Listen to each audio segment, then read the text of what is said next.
Hello and welcome to another episode of R&R's Ask the Expert. I'm Kayla McGowan, Editor-in-Chief, and today we're discussing huge accomplishments and building a legacy through culture, community, and resilience. My special guests today are George and Michelle Gutierrez.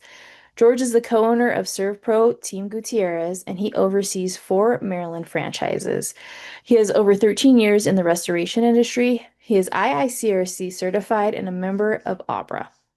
He also is a University of Maryland business graduate. He coaches youth sports and is a board member of Only Boys and Girls Club. Michelle is also the co-owner of SERVPRO Team Gutierrez with 20 years of experience and IICRC certifications. She serves on SERVPRO's Operating Systems Improvement Board. She is a Townsend University communications grad who enjoys travel, running, and cheering on her kids at their sporting events. Please welcome George and Michelle. Thanks for having us. Yes, welcome to Ask the Expert. Before we even start, congratulations on a monumental success as franchise owners and industry professionals. I'm not going to say what it is. I'd like for you guys to say what exactly you guys just accomplished as owners and restoration professionals just recently. Yeah, no, it was an amazing feat of being named franchise of the year for multi-unit owner category at SERVPRO. Michelle's father started the business 45 years ago, so it's been a long journey here, and just to be recognized among so many great SERVPROs in the system is truly an honor. Yeah, and I would definitely say 45 years is no small task. The industry itself, most say, has been around for about 50 or so years, at least on the restoration side. The cleaning space has been around a lot longer. But to see it go from generation to generation and then you guys, achieve this accomplishment, I'm sure Michelle's dad is very proud, right? Yeah, he was so excited. He was our first call that we made after we won Franchise of the Year. And he was so proud and so excited for us. That's huge too. And as a child, you want your parents to be so proud, especially when they hand something off to you, right? I'm sure that the business was his baby at one point, and now he has his daughter and son-in-law, taking the business to the next level, which is huge. And, you guys achieved this success through building a great culture, serving your community and facing some adversity and staying resilient through those times, right? We saw COVID, right? We've seen 2008 was a really rough year for a lot of people. So your guys' business has seen quite a bit. So how have your core values shaped the culture across generations, and how do you keep that culture alive as the business continues to grow? Okay, so my dad started, like you said, 45 years ago. And I think that, the way he built the business, the communication that he instilled in everybody in his team and just building the team that he created, we just continued that on, over the years. So what, he started and then we added to the culture, George especially, instilling these values in who we're hiring, I think was a big part of what we've done. Yeah, her dad really laid the groundwork for what we literally just continued and scaled. So he really laid the foundation that we were able to build on. We're still building. We're not done. And if it wasn't for the values that he instilled in us, and more importantly in the team, we wouldn't be where we are today. Yeah, and I would definitely say you guys said that really well, right? Because yes, you guys have maybe added some things or changed some things, but it all started with the foundation that was built by Michelle's father and your father-in-law, George. And even though you guys are growing and getting bigger, the core values and what you guys believe in stays the same, right? You're hiring people based on the same skill set or qualities, regardless of having four, locations, 10 locations, 20 locations, right? So that every single location runs the same. And you're continuing on the legacy and building a legacy for yourself now too. And maybe one day your kids will step into the business as well, or maybe your in-laws, whether their son or daughter-in-laws, want to take on the business, right? And so this is not just about the present, it's about the legacy that's being built here, right? So you guys won franchise of the year, which you mentioned, which is a huge honor. And I know you guys know that. And it's no small thing, like we talked about. This isn't just a couple of franchises. This is like hundreds of franchises, right, that are put up for this and can qualify. What do you think set your company apart from others in the space, and how did that recognition reflect on your team's efforts? George, since I tossed that last one up to Michelle, I'm going to toss this one up to you. Yeah, no, going back to the 45 years, I really think our longevity um, our really helps us to be able to grow. It's very hard when you have a lot of turnover and are constantly trying to start over, either with a new employee, a new process, or what have you. So we have a lot of longevity here. We have some employees have been here 30 years, 25 years, 10 years, 15 years, and they really are the foundation of our business.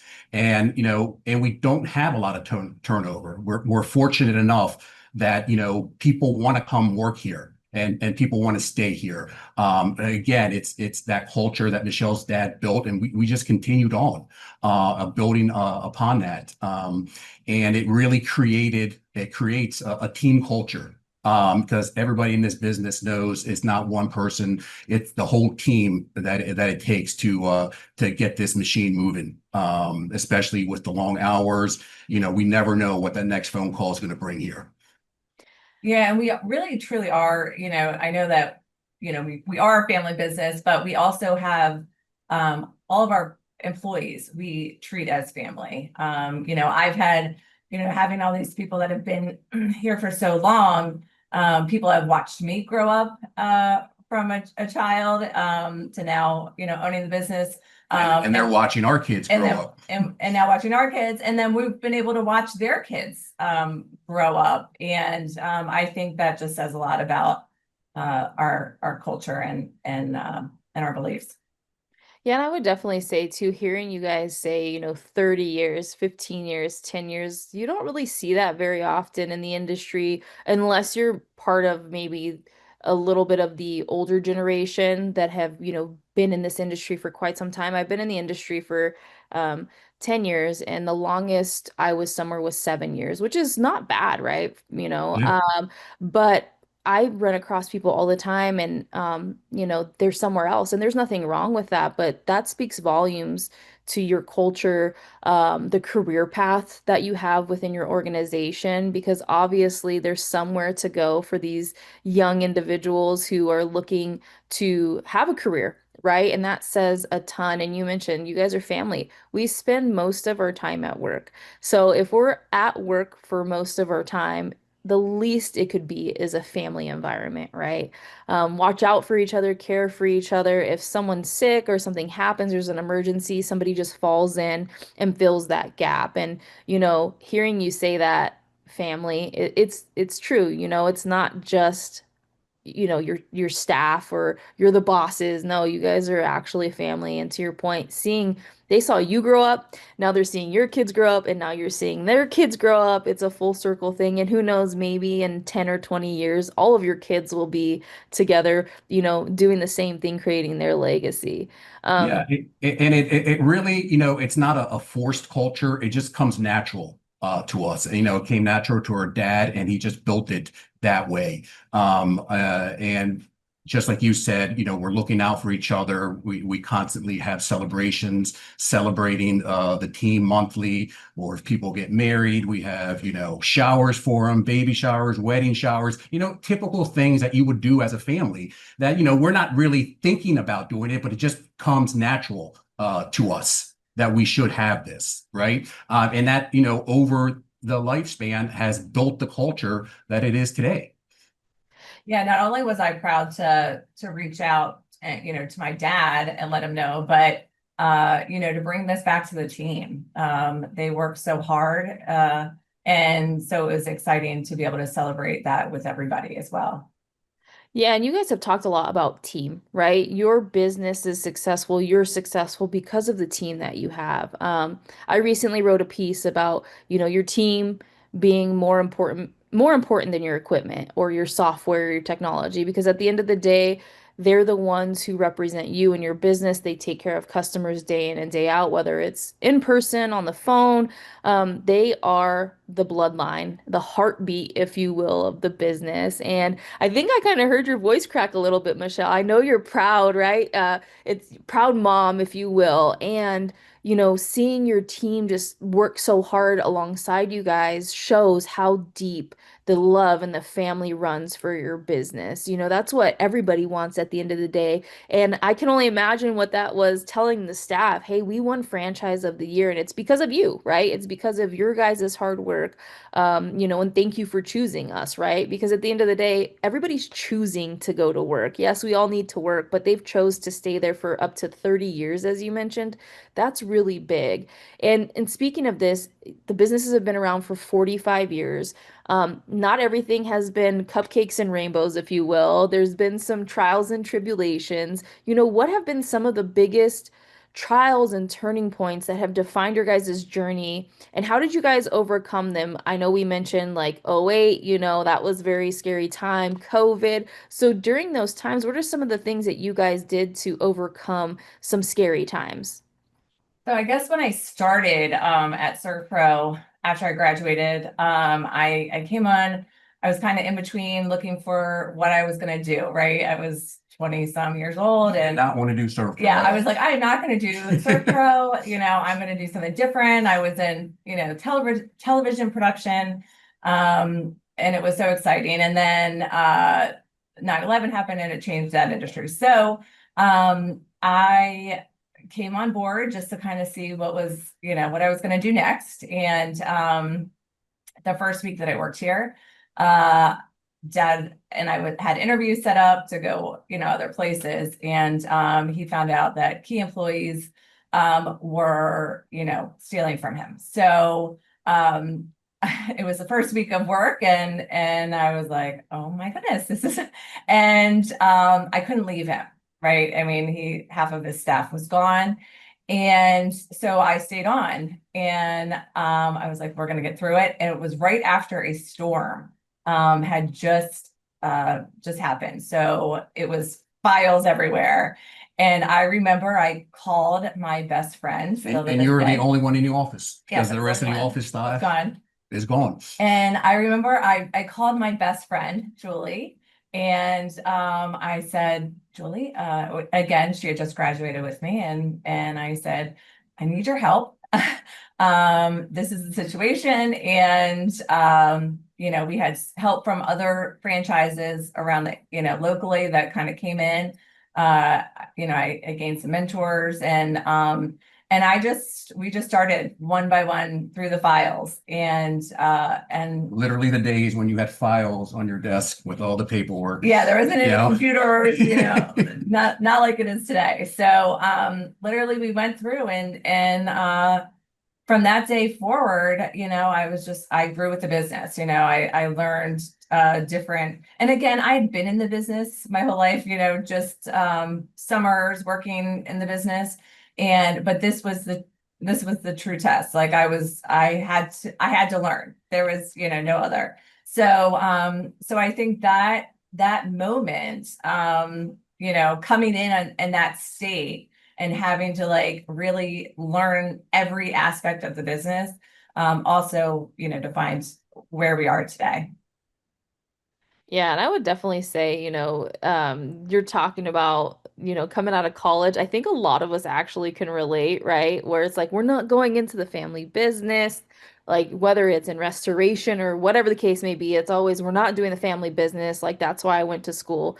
But here you are, it took one instance where it changed your mind, it changed your heart. And I know you have zero regrets about that, right? Like you can still use your degree in a different form, right? Through your business, which I think is what a lot of us in this space actually do. We have degrees and stuff that we're not even utilizing in the field we thought we would be using it, but we're in this space and we're able to, capitalize on some of the things that we picked up in college. And, I think to your point, overcoming obstacles or trying times relies on everybody coming together, right? If you don't know how to do something, that's okay. The person next to you may. It's a team effort. It's not one person's going to carry us all. You guys just kind of, if you will, I hear this all the time. I don't play football, but I played basketball. It's like bite down on your, mouth guard and just go, which is what you guys did. And it's ended up playing in your favor. And there's going to be 45 more years of this franchise and family, if you will. Um, do you have anything to add, George? Yeah, I mean, I've been in it 13 years and, there's been a lot in those 13 years. But probably the most defining one was the polar vortex of, when was that? The first one, Was it 2013? maybe 2013, that hit, our area specifically hard. And literally our phones rang for a week straight. And we couldn't keep up. Michelle was at home, pregnant, Yeah, with I just had a Joe baby. just So had a I just baby. I Yes, just had a baby and I'm, taking after hour calls, yes, doing whatever, whatever we could and to get through it. I'm at the office working around the clock, literally for a week. How we survived our marriage at that time. We actually make a joke. We don't say that word anymore around here. We call it PV. I broke it. Hopefully, knock on wood. But that was an extremely stressful time. But again, um, we would get calls and it's just one commercial job after another commercial job, 5 floors affected, 6 floors affected. And, I'm out in the field running around, coordinating our crews or, been working around the clock. But at the end of the day, I can, proudly say we got to every customer that called us. And that was because of the team mentality that we have and the mentality of finding a way to get it done. Because I don't know if you can see behind us some of the uh, sayings that Michelle's dad says that you got to do 3 things. You got to respond, you got to do great work, and you got to take care of your customers. You do those 3 things, and everything will be all right. You know what? And we responded. We did great work, and at the end of the day, we took care of our customers in their time of need. Yeah, and I will definitely say too, this just echoes the culture that you guys have, right? Like everybody was tired, but I also think when you're on a very tight-knit team that's family oriented, it's like I'm not tapping out. You better not tap out either, right? And you guys just want to take care of everybody, and you guys did that successfully, right? And it's that type of mentality and culture that you need to have in order to do those 3 things that you just mentioned, right? Because if one link in that chain breaks, it makes it really difficult to fulfill the promise that you guys have internally and to your community, right? And I think we all know when that happened, whether we were affected or not, because it was a daily conversation, right? And then the one that happened in like the Houston area, that was really hard for them too. And we know there was places that had to call other people because they couldn't. They were not equipped to handle that type of situation. Granted, Nobody was, to be honest, yeah. nobody was. Yeah, literally. And so, I mean, it's still talked about, right? It'll continually be talked about. And I think the next time we hear the word polar vortex, I think we're all going to take it very seriously, right? Because I think at that time, everybody's like, yeah, okay, polar vortex, right? Like, Mhm. sure. And then when it happened, for us in this industry, it was like, oh, we have to go now. And you guys did a great job and prevailed. So thank you guys for sharing that because, we're talking about wow, 12 years ago, and that's something that still sticks in your mind. That's really important to share, hey, we're a 45-year-old business. And George, you said you've been here for 13 years. That was 1 year in, brand new Yeah. baby, marriage, just all these things all at once, and you guys still prevailed. That's very impressive. I know a lot of people say I would never go into business with my spouse, right? Like there's so many layers to that. So it's interesting to hear that, your guys' story of things. And Michelle answering the phone, I'm sure your little one may not obviously remember those times, but the first couple of weeks of their life, they were your coworker taking calls, right? Yes. Yeah, SERVPRO for us is, it doesn't turn off, it is part of our 24/7 Yeah, lifestyle. yeah, I mean, Yep. even as we grow, we are heavily involved in the business. And it never shuts off. Um, Yeah, the line of work that we're in, it never turns off, right? We're in a disaster response slash recovery role. Whether it's a burst pipe or a water, heater leak or a fire or a hurricane, whatever the case may be, we're the ones that have to come in and help somebody, usually on their worst day, honestly. And that's also another layer of, oh gosh, of the job, right? And so with that being said, you guys have roots in your community, right? It doesn't just stop with your service. You have kids that are in sports, you coach, you guys deeply care about your community. What drives that commitment and how is it impacting both your business and your personal sense of purpose? Um, so we have four children, and so they keep us very busy. They're all into sports, and so we want the community to thrive. So giving back to that environment that our kids are going out and enjoying, whether it be OBGC where they, play soccer, George serves on the board, to the high school that they go to, they're at Our Lady of Good Counsel, where I was an alum. So giving back to that community that we watch our kids grow and that we've grown up with. I think for me, it's almost just as important as building our business. We want our community and we own the business that's in that community. So it's in our territory and we want to watch that area, thrive, and we want to take care of all of our customers. So it's nice to, meet people out in the community. Yeah, and for me, it's really honestly the fun part of our business is being able to give back. We're heavily involved with first responders that do so much for our community, and any chance we get to give back to them, we do. And as you know, our business is very hectic, stressful, and giving back to the community, we get satisfaction from it, personal satisfaction. And, because the community is what built our company too, right? So it all goes full circle. And, we get a lot of, satisfaction of joy of just helping others. Yeah, and I would definitely say to your guys' point, like it's the community you're in. So you'd want other businesses to do the same thing that you're doing. Your kids are there. Michelle, that community helped raise you. Whether it was, a local mom and pop shop or your coaches or whatever, the involvement, there's so many layers, right? Um, I don't think you realize that until you're in high school when you start to see like, your coaches may actually be a teacher, they may have another job and they're coming here. Then it starts to really make sense that the people that are involved in our community really do care, right? They're taking time away from their families to take care of the community that they serve. And it's really important to give back to the community that has helped build your business as well. And it's been doing it for 45 years, let's keep the tradition going. And your kids, right? Your bloodline is affected in a positive way as well, which is really beautiful, right? I'm from a really small town. We don't live there now. I'm in Vegas now.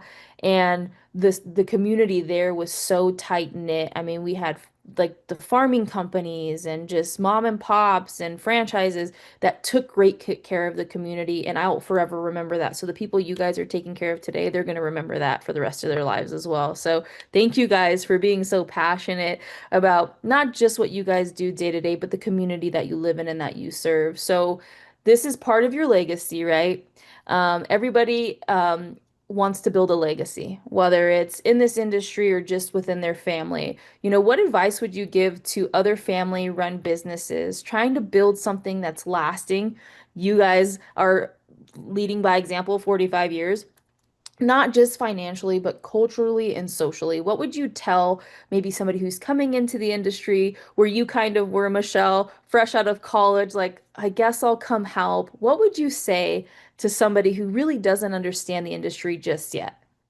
Somebody that doesn't understand the industry, I'll be honest, buckle up and get ready because this is a business that never stops. And you're always on call, no matter if you're really on call, right? As owners, we're constantly monitoring the call volume. We never want to miss a job. We always want to respond. So it's a lot of work. And when it's a family business, my recommendation is keep the communication open. One of the things, Michelle, you can talk to is how your dad always uh, was open to new input, not just the same old way that he ran the company. Yeah, I think that just being open to new ideas and, as things change, and people come onto the team, really listening to those ideas and input that people bring.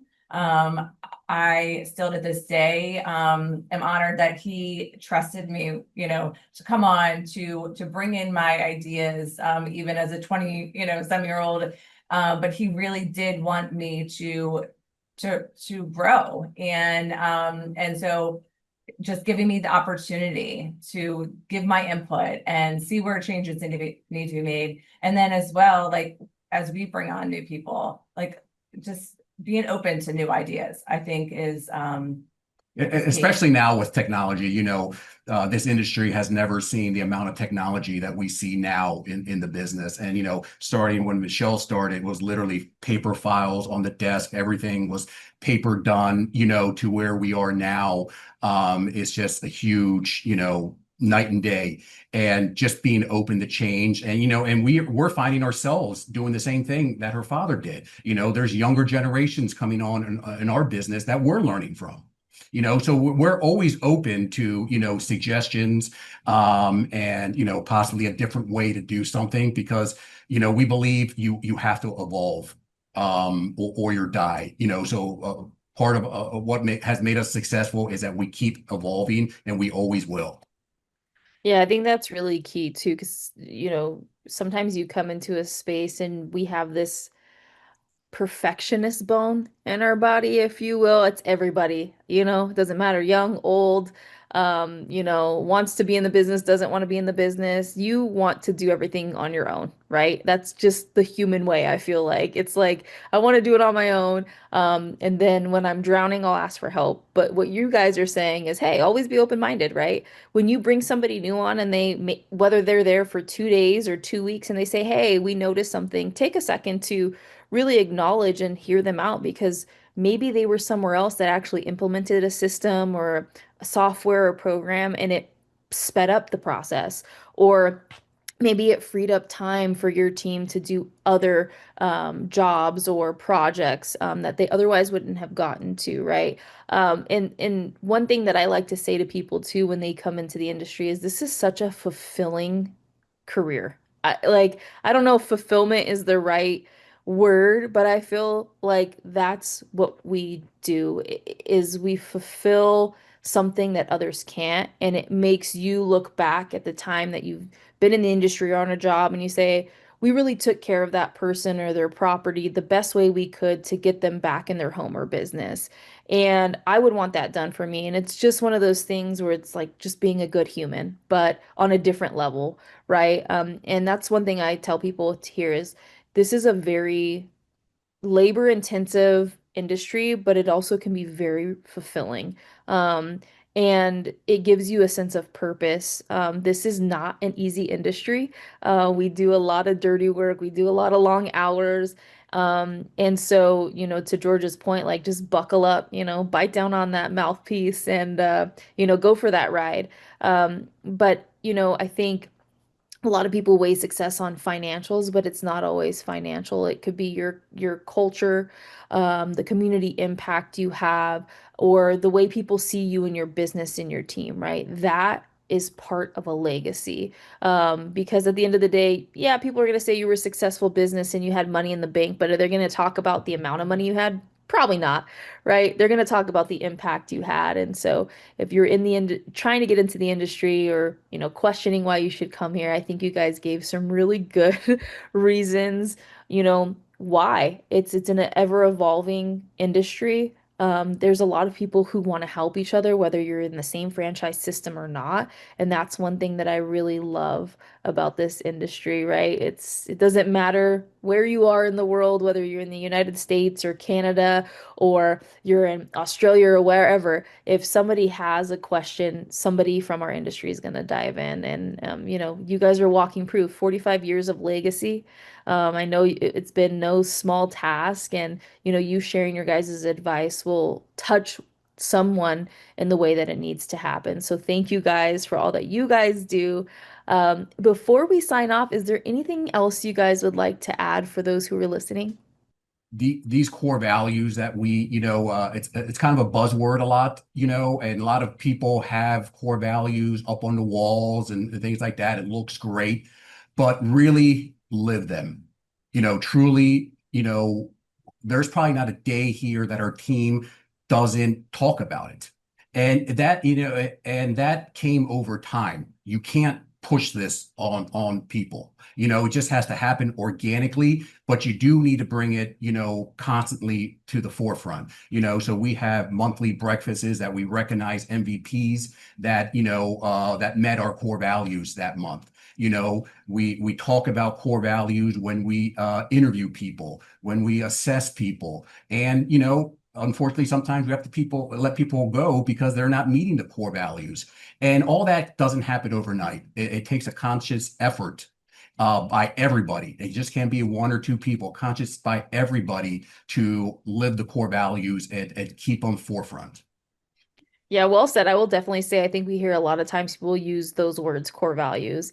And I have more often now met and talked to people who say exactly what you just said. Like you have to organically live, breathe, and believe in those core values, right? It's not something you can fake. And it's from the top to the bottom, from the bottom to the top. Everybody has the same expectation to live those core values. And I think that's really well said because, you know, if they're on the wall and they're your reason and you expect everybody to operate that way, it's not a secret, right? You said you bring it in the interview process. I'm sure when you do reviews, those are discussed as well. And so it's a constant. So no one can say they don't understand the expectation, right? And so I think years, maybe 5 years ago, if you would have talked about core values, maybe people would have kind of chuckled.